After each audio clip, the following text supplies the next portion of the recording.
जय हिंद। तो आज पढ़ने वाले हैं हम लोग एपी के बारे में। एपी मींस अरिथमेटिक प्रोग्रेशन, जो क्लास 10th का चैप्टर नंबर 5 है। ठीक है, समांतर श्रेणी। इसके बारे में पूरा डिटेल एक्सप्लेनेशन जानने वाले हैं, पूरा फुल कॉन्सेप्ट के साथ कि एपी होता कैसे है, कैसे हम इसको पहचानेंगे कि यह एपी में है या नहीं है। तो इसके बारे में पूरा अच्छे तरह से जानकारी लेते हैं। तो आइए शुरू करते हैं आज का लेक्चर। तो देखिए एपी, एपी आखिर होता क्या है? इसे बोलते हैं हम हिंदी में समांतर श्रेणी। ठीक, तो यह वीडियो हिंदी और इंग्लिश दोनों के लिए होने वाला है। ठीक है, तो आप देख के घबराए नहीं कि यह हिंदी में पढ़ाएंगे या इंग्लिश में, तो दोनों लैंग्वेज में हम पढ़ाएंगे। तो देखिए यहाँ पे एपी मींस होता है अरिथमेटिक प्रोग्रेशन, समांतर श्रेणी। तो कोई भी सीक्वेंस दिया हुआ है, तुम उसको कैसे पहचानेंगे कि वह एपी में है? तो जैसे मैं कोई नंबर लिखा हुआ है, जैसे यहाँ देखिए 2 4 6 8 और डॉट डॉट दे दिया गया है, तो हमको पहचानना है कि यह एपी में है या नहीं है। तो देखना है कि दोनों के बीच का डिफरेंस, किसी भी नंबर के बीच का डिफरेंस यदि सेम होता है तो वह एपी में हो जाता है। देखिए 4 और 2 के बीच का डिफरेंस कितना है? 2 है। 6 और 4 के बीच का डिफरेंस कितना है? 2 है। 8 और 6 के बीच का डिफरेंस कितना है? 2 है। तो देखिए सबके बीच का डिफरेंस 2 है, तो हम बोल देंगे कि यह एपी में है। उसी तरह हम एक ले लेते हैं, एक और सीक्वेंस ले लेते हैं, जैसे ले लेते हैं 1 3 5 9 12, ऐसे करके सीक्वेंस लेंगे। तो सबसे पहले आप देखिए 3 और 1 के बीच का डिफरेंस कितना है? 2 है। 5 और 3 के बीच का डिफरेंस कितना है? 2 है। लेकिन 9 और 5 के बीच का डिफरेंस कितना है? 4 है। यहाँ पे 2 और 2 था, लेकिन यहाँ पे कितना हो गया? 4। तो यह एपी में होगा या नहीं होगा? तो एपी में या नहीं होगा। तो अब समझ में आया आपको कि एपी हम लोग कैसे पहचानते हैं। तो कोई भी सीक्वेंस दिया हुआ रहता है, तो उस सीक्वेंस के बीच का डिफरेंस देखेंगे, दो नंबर को उठाएंगे और उसके बीच का डिफरेंस, जैसे 2 और 4 के बीच का डिफरेंस 2 है, 4 और 6 के बीच का डिफरेंस 2 है, और 6 और 8 के बीच का डिफरेंस कितना है? 2। तो हम क्या बोलते हैं कि यह एपी में है या समांतर श्रेणी में है। लेकिन वही क्वेश्चन दे दिया गया कि 1 और 3, मतलब दूसरा सीक्वेंस दिया है और बोला है कि 1 और 3 के बीच का डिफरेंस कितना है? 2 है। 3 और 5 के बीच का डिफरेंस कितना है? तो 2 है। और 5 और 9 के बीच का डिफरेंस कितना है? 4। तो बताइए यह एपी में होगा कि नहीं होगा? नहीं होगा। तो इस तरह हम क्या करते हैं, एपी को पहचानते हैं कि एपी हम किसी भी कोई भी सीक्वेंस दिया हुआ रहेगा तो उसको क्या करेंगे, हम एपी पहचान सकते हैं इस तरह करके। अब देखिए एपी एक हम अब लिखते हैं एपी, और हम इसको डिटेल बताते हैं कि एपी का पहला टर्म क्या बोलते हैं, दूसरा डी किसको बोलते हैं, ए1 किसको बोलते हैं, ए2 किसको बोलते हैं, एन किसको बोलते हैं, एन किसको बोलते हैं, इस सब के बारे में अच्छे से जानते हैं। तो आइए हम एक एपी लेते हैं और एपी लेने के बाद हम देखते हैं कि एपी में प्रथम पद किसको बोलते हैं, फर्स्ट टर्म किसको बोलते हैं, डी किसको बोलते हैं, कॉमन डिफरेंस किसको बोलते हैं। तो आइए एक एपी लेते हैं। देखिए हम एक एपी ले रहे हैं, एक समांतर श्रेणी ले रहे हैं। क्या ले रहे हैं? एक ले रहे हैं 2 5 8 11 14, ऐसे लिए हैं 2 5 8 11 14। कितने का डिफरेंस है? 3 सबके बीच में 3 का डिफरेंस है, तो यह एपी में है। हमको पता है कि इसका डिफरेंस क्या है, सबका सेम है, तो यह एपी में होगा। अब हमको पता करना है कि एपी का प्रथम पद को क्या बोलते हैं, हम प्रथम पद किसको बोलते हैं, फर्स्ट टर्म किसको बोलते हैं। तो हम फर्स्ट टर्म को डिनोट करते हैं, फर्स्ट टर्म, जिसको हिंदी में हम बोलते हैं प्रथम पद। ठीक है, इसको हम डिनोट करते हैं A1 से डिनोट करते हैं। कैसे से डिनोट करते हैं? A1 से। इसको डिनोट करेंगे A2 से, सेकेंड टर्म ये हो गया। इसको हम डिनोट करते हैं A3 से, third term, fourth term A4 से, और फिफ्थ टर्म A5 से। ठीक है, इसी तरह A6 A7 A8 A9, और जो सबसे लास्ट वाला टर्म होगा उसको हम डिनोट करेंगे AN से। क्या से डिनोट करेंगे? AN से, जो अंतिम पद होगा, nवां पद होगा, मींस लास्ट टर्म होगा। ठीक है, तो इसको सबसे आगे वाला को हम A1 से डिनोट करते हैं, या इसको A भी बोलते हैं। क्या बोलते हैं? A। तो याद रखिएगा, हमको सबसे ज्यादा जरूरत है A किसको हम बोलेंगे, पहचानेंगे कैसे?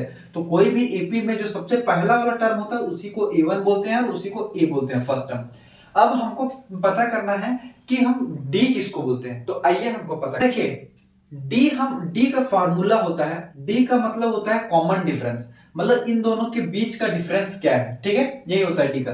तो फार्मूला इसका होता है A2 माइनस A1, मींस यदि D निकालना होगा ना, तो जो सेकेंड टर्म होगा, सेकेंड टर्म क्या है? 5 है, और फर्स्ट टर्म क्या है? 2 है।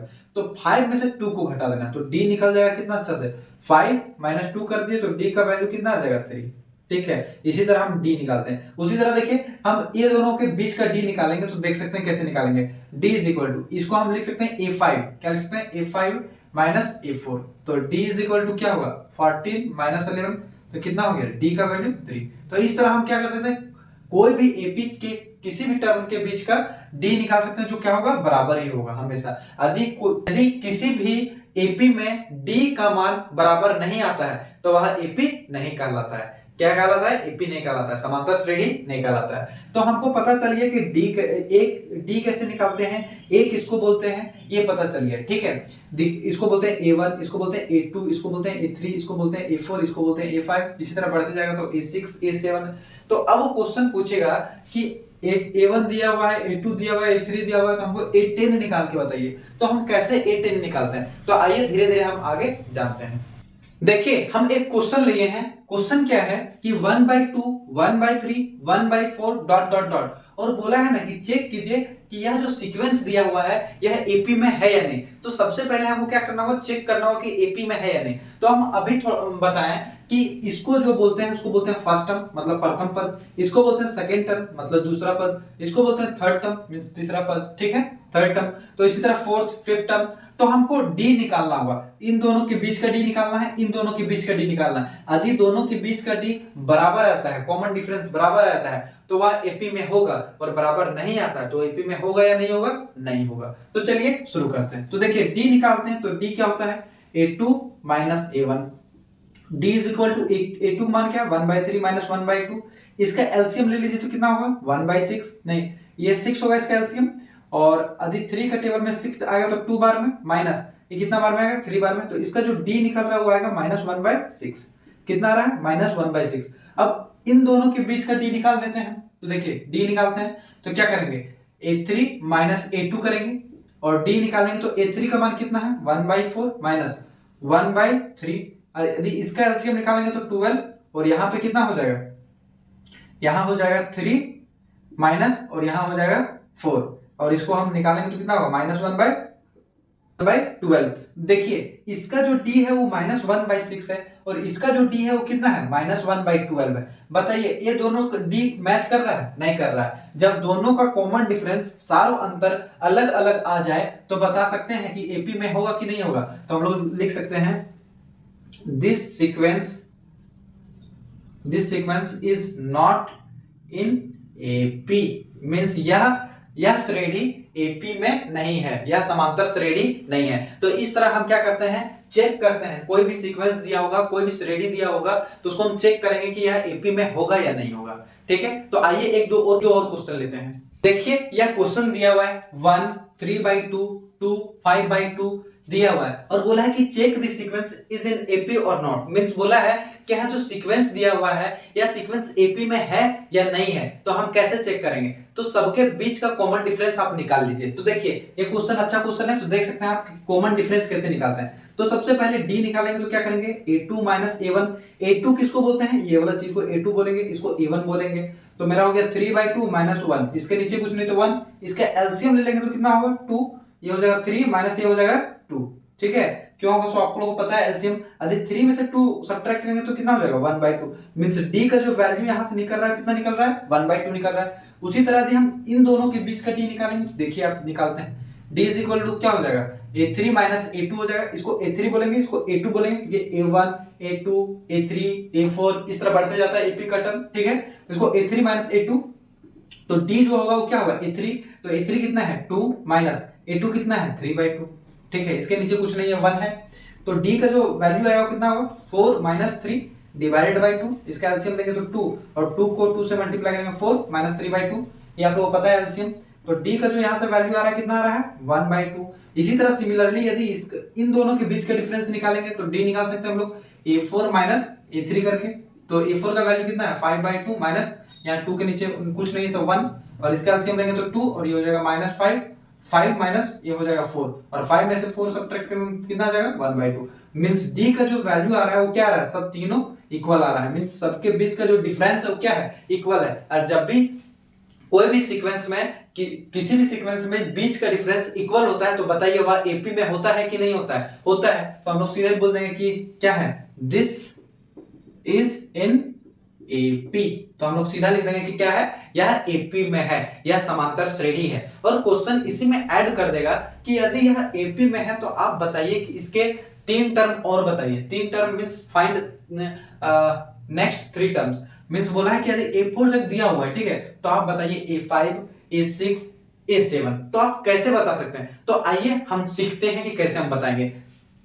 आइए देखिए, अब इसी क्वेश्चन में क्या हम ऐड कर दिए हैं कि अब आपको फाइंड करना है कि A5 क्या होगा, मींस पांचवा पद क्या होगा इसका। जैसे में पहला पद है, दूसरा, थर्ड टर्म, फोर्थ टर्म, तो फिफ्थ टर्म क्या होने वाला है, सिक्स टर्म क्या होने वाला है और सेवन टर्म क्या होने वाला है, ये आपको फाइंड करना है। तो कैसे फाइंड करेंगे, आइए हम बताते हैं। यदि कभी भी आपको बोलेगा ना फिफ्थ टर्म फाइंड करने के लिए, A5 फाइंड करने के लिए, तो कुछ नहीं करना है, यहां लिखना A लिखना है, और यदि 5 यहां पे है तो यहां लगा देना है 4D, निकाल देना है। क्या लगा देना है, 4D। यदि A5 बोलेगा तो A प्लस 4D, यदि A6 आपको बोलेगा तो क्या लिखेंगे, A प्लस 5D लिख देंगे। क्या लिख देंगे, 5D। अब यदि आपको अभी हम बताए थे कि A का मान कितना है, 1 है, A मतलब A1 या AC को बोलते हैं, और 4 इंटू D का मान कितना निकाले थे, तो 2 निकाले थे ना, 1/2 निकाले थे कि नहीं निकाले थे, निकाले थे। अब देखिए 2 से काट देंगे 2 टाइम्स में, तो ये हो गया 1 प्लस 2, और इसको यदि जोड़ देंगे तो कितना आएगा, 3, मींस A5 जो होगा कितना होगा, 3 होगा। उसी तरह A6 यदि हम निकालते हैं तो कैसे निकालेंगे, A का वैल्यू कितना है, 1 है, तो 1 प्लस 5 इंटू D का मान कितना है, तो D का मान हम लोग निकाले थे 1/2, ठीक है। इसको ये नहीं कटेगा तो क्या हो जाएगा, 1 प्लस ये हो जाएगा 5/2, इसका एलसीएम लेंगे तो 2 प्लस 5/2, और इसको कर देंगे सॉल्व तो 7/2, मींस A6 का जो वैल्यू होगा क्या होगा, 7/2। इसी तरह आप A7 का वैल्यू निकाल सकते हैं, तो A7 को क्या लिख सकते हैं, A7 is equal to A plus 6D, means यदि यहाँ 7 होगा तो यहाँ 1 घटा देना, 6 कर देना, यदि यहाँ 8 होगा तो यहाँ 7 कर देना, यहाँ यदि 10 होगा तो यहाँ 9 कर देना, यहाँ यदि 100 होगा, A100 मतलब 100वां टर्म आपको बताना है तो यहाँ कर देना है 99D, बस। और सिंपल, यदि D आपको दिया है, A दिया हुआ है, तो आप किसी भी टर्म को क्या कर सकते हैं, फाइंड कर सकते हैं। तो यह बहुत सिंपल था। अब आइए हम जानते हैं इसकी फार्मूला, जो इसका मेन फार्मूला है, उस फार्मूला की ओर देखते हैं और आगे कुछ सीखते हैं। था बेसिक कॉन्सेप्ट हम आपको बता चुके हैं, अब फार्मूला बेस्ड हम देखते हैं। जो एपी का मेन फार्मूला है, एन वाला, एनएच टर्म वाला जो फार्मूला है एनवा पद का, वो फार्मूला होता है n is equal to a plus n minus 1 into d. और आपको सब पता है ये फार्मूला क्या होता है, कौन क्या चीज होता है। सो यहाँ पे देखिए, ए एन होता है एनवा पद, मीन सबसे लास्ट वाला। जैसे में कोई एपी दिया हुआ है तो सबसे लास्ट का जो टर्म होता है, कोई दिया होगा तो उसको क्या बोलते हैं, एनएच टर्म बोलेंगे, उसी को हम बोलते हैं एनवा पद। ए किसको बोलते हैं, ए बोलते हैं फर्स्ट टर्म को, जो सबसे एपी में सबसे पहले होता है। डी किसको बोलते हैं, डी बोलते हैं कॉमन डिफरेंस को, सर्वअंतर को, ठीक है, जिसके बीच का डिफरेंस होता है, ठीक है। और एन किसको बोलते हैं, नंबर ऑफ टर्म्स, मींस किसी भी एपी में कितना टर्म दिया हुआ है उसी को बोलेंगे हम एन। जैसे में यहाँ एक एपी दिया हुआ है 2, 4, 6, 8, 10, 12, 14, 16, 18, इस तरह के एपी दिया हुआ है। तो देखिए ये वाला जो टर्म हो जाएगा वो क्या हो जाएगा, आपका ए एन हो जाएगा। क्या हो जाएगा, ये वाला जो टर्म होगा वो ए एन होगा, सबसे लास्ट वाला। ये वाला जो टर्म होगा ये क्या हो जाएगा, आपका ए हो जाएगा। और एन किसको बोलेंगे, तो सब टर्म को गिन लीजिए, 1, 2, 3, 4, 5, 6, 7, 8, 9। तो जो n का वैल्यू होगा कितना होगा, 9, ठीक है। और d का वैल्यू कितना है, इन दोनों के बीच का कॉमन डिफरेंस निकाल लीजिए। तो d कैसे निकालेंगे, a2 माइनस a1, और d का वैल्यू कितना हो जाएगा, 4 माइनस 2, तो d का वैल्यू कितना हो गया, 2। ये आप लोगों को पता होगा, सीधा कर लीजिएगा, 4 में से 2 घटाएंगे तो 2 ही आएगा, 6 में से 4 घटाएंगे तो 2 ही आएगा। एपी में दिया हुआ है तो एक ही निकालना जरूरी है। यदि आपको बोल दिया क्वेश्चन में कि यह एपी में है तो सिर्फ डी निकाल लीजिए, पहले वाला से हो गया। और यदि चेक करने बोलता है तो आपको डी निकाल के देखना पड़ेगा कि इन दोनों के बीच का डिफरेंस सेम है या नहीं है। यदि सेम नहीं है तो वह एपी में नहीं होगा। तो ये बहुत सी सिंपल सी बेसिक कॉन्सेप्ट है। तो देखिए ए किसको बोलते हैं, फर्स्ट टर्म को, एन बोलते हैं लास्ट वाले टर्म को, एन बोलते हैं कि नंबर ऑफ टर्म्स कितने हैं उसमें, कितने टर्म है इसमें, और डी बोलते हैं कि इन दोनों टर्म के बीच का डिफरेंस कितना है। तो टर्म के बीच का डिफरेंस कितना है, 2। तो आपको समझ में आ गया होगा, पता पड़ गया होगा कि इस क्वेश्चन से पता चल गया होगा कि ए एन किसको बोलते हैं, ए किसको बोलते हैं, एन किसको बोलते हैं, डी किसको बोलते हैं। तो अब आइए हम एक क्वेश्चन लेते हैं, क्वेश्चन के माध्यम से सीखते हैं कि हम लोग ए एन फाइंड कैसे करते हैं, ए फाइंड कैसे करते हैं, डी फाइंड कैसे करते हैं। आइए देखते हैं। क्वेश्चन दिया हुआ है, क्वेश्चन यह है कि ए का मान दिया हुआ है 3, डी का मान जो दिया हुआ है 5 है और n का जो वैल्यू है वो 10 है, ठीक है। तो आपको फाइंड करना है an क्या होगा। तो फॉर्मूला से आप देख सकते हैं, फॉर्मूला होता है an is equal to a plus n minus 1 into d, ठीक है। तो फॉर्मूला के हिसाब से लगा दीजिए, an is equal to a का मान कितना है 3 प्लस n का मान कितना है, तो n 10 माइनस 1 और d का मान कितना है, तो 5। तो an जो निकालेंगे वो कितना निकालेंगे, आखिर n का मान तो 10 दे दिया है ना, तो ये हो जाएगा a10 is equal to 3 plus अधिक 10 में से एक सब्ट्रैक्ट कर देंगे तो 9 और 9 को 5 से गुणा करेंगे तो 45। तो a जो 10 हो जाएगा वो कितना हो जाएगा 48 हो जाएगा। इस तरह क्या करते हैं, निकालते हैं। एक क्वेश्चन और लेते हैं, देखिए एक देख सकते हैं, एक क्वेश्चन है आपके बीच में कि an का मान दिया है 53, a का मान दिया है 3 और d का मान दिया है 5। तो आपको पूछा है कि n का मान क्या होगा। तो बहुत ही सिंपल है, बहुत ही आसान है, बहुत ही इंटरेस्टिंग है। आप देखिए फॉर्मूला के हिसाब से लगा दीजिए। तो an दिया है 53, तो 53 इज इक्वल टू a का मान कितना दिया है, तो 3, तो 3 लिखिए प्लस n माइनस 1, तो n की जगह कुछ नहीं तो n रखिए माइनस 1 और d का मान कितना दिया है, तो 5 लगा दीजिए, एकदम फॉर्मूला के हिसाब से रख दीजिए। अब ये प्लस में 3 है, जब बराबर का इधर आएगा तो क्या होगा माइनस 3, मतलब 53 minus 3 is equal to n minus 1 into क्या हो जाएगा 5। अब देखिए 53 में से 3 घटा देंगे तो कितना होगा 50, 50 is equal to n minus 1 into 5। ये 5 को इधर ये मल्टीप्लाई में तो इधर लेते हैं डिवाइड में, तो क्या होगा 50 by 5 is equal to n minus 1 और काट देंगे तो कितना होगा 10 बार में। अब देखिए is equal to n minus 1।